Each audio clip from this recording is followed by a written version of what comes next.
Sir Amaravati సవాళ్ళు, నిధులు, స్థలాల సమస్యలు.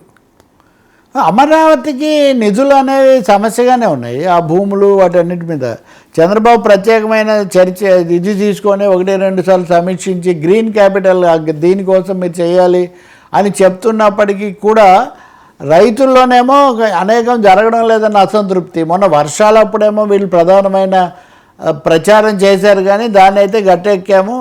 వాళ్ళు మాట చెప్తున్నారు, 29 గ్రామాలు ఎప్పటి నుంచో ఉన్నాయి కదా, ఇప్పుడు రాలేదు కదా, ఇప్పుడు రాజధాని ఇప్పుడు ప్రకటించాము, అప్పటి నుంచి మునిగిపోతే మేము తీసుకునే అవకాశమే ఉండేది కాదు కదా.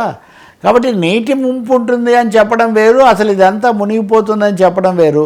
బట్ బేసిక్ స్ట్రక్చర్ కాపాడుకున్న తర్వాత ముందుకు అడుగులు వేయడానికి జరగాల్సింది ఏంటి అన్న విషయంలో మటుకు కొంత ఆలస్యం జరుగుతోంది, తడబాటు జరుగుతోంది. దాని మీద చంద్రబాబు 1-2 సార్లు చర్చ పెడుతున్నారు. ఆయన రైతులతో కూడా మాట్లాడుతున్నారు, కానీ రైతుల్లో ముఖ్యంగా చిన్న రైతుల్లో ప్లాట్ల కేటాయింపుకు సంబంధించి తమకు రావాల్సినటువంటి పెన్షన్లు వీటి మీద మటుకు సమస్యలు ఇంకా కొనసాగుతున్నాయి. సమస్యలు అన్నీ ఒకేసారి పరిష్కారం కావు, కానీ వేగంగా పరిష్కారం కావడం లేదన్న ఫిర్యాదు మటుకు స్పష్టంగా అక్కడ మనకు కనిపిస్తోంది.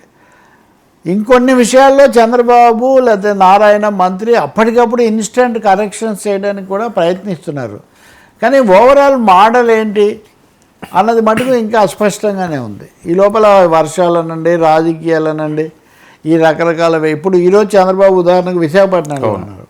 విశాఖలో మళ్ళీ ఒక రకమైన వేరే రకమైన సమస్యలు వస్తాయి.